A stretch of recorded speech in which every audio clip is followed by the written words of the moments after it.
में जाकर आराम से सो जाती है। टुनटुनी उस चादर से पिंकी को अच्छी तरह लपेट देती है और खुद ऐसे ही जमीन पर लेट जाती है।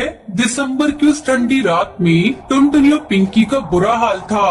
खोल में हर तरफ से ठंडी हवा आ रही थी। फिर अगले दिन, अरे महारानी, अब तक सो रही है? तुझे रात को ही कहा था ना, मेरे उठने से पहले चाय नाश्ता तैयार हो जाना चाहिए। वो माफ कर दीजिए मैम साहब, रात भर ठंड के मारे नींद नहीं आई। सुबह जैसे ही धूप आई तो आंख लग गई। मैं बस अभी करती हूँ सब कुछ। टुनटुनी उठकर तुरंत घर के कामों में लग जाती है। सुंदरी कौवी जितनी जुबान से कड़वी थी उतनी ही दिल से भी कठोर थी। वो अपनी बेटी को पिंकी से बात तक नहीं करने देती थी। साथ ही टुनटुनी और पिंकी को घर का बचा कुचा खाने को ही देती थी। उसे अपनी अमीरी पर बहुत घमंड था। टुनटुनी, अभी तक ये बर्तन नहीं धोए, तू क्या कर रही है सुबह से? मैम साहब, अभी झाड़ू पोछा करके निपटी हूँ। वैसे सुबह तो बर्तन धोए थे मैंने। तो तुझे क्या लगता है मुफ्त की रोटी तोड़ने लाए हैं तुझे यहाँ पर? ये तेरी पिंकी सारा दिन बैठी रहती है, इसे क्यों नहीं कहती काम करने को? मैम साहब, पिंकी अभी बच्ची है, उसे रहने दीजिए, मैं करती हूँ ना।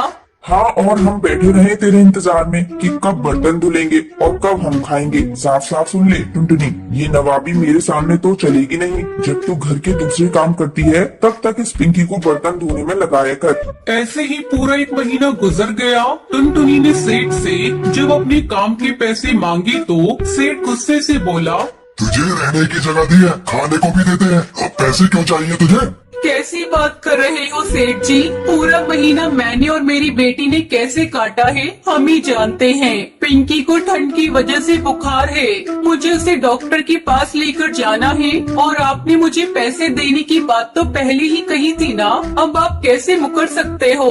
हाँ हाँ ठीक है। सेठ अपनी जेब से 200 रुपए निकाल कर टुनटुनी को देता है। टुनटुनी इन पैसों को देखकर कहती है, सेठ जी ये क्या, इसमें क्या होगा सेठ जी?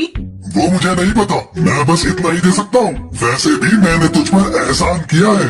क्या एहसान किया है आपने मुझ पर? मैं और मेरी बेटी रात भर ठंड में ठिठुरते रहते हैं। आप और आपका परिवार क्या जाने ठंड क्या होती है। भगवान सब देख रहा है सेठ जी, इतने कठोर भी मत बनो।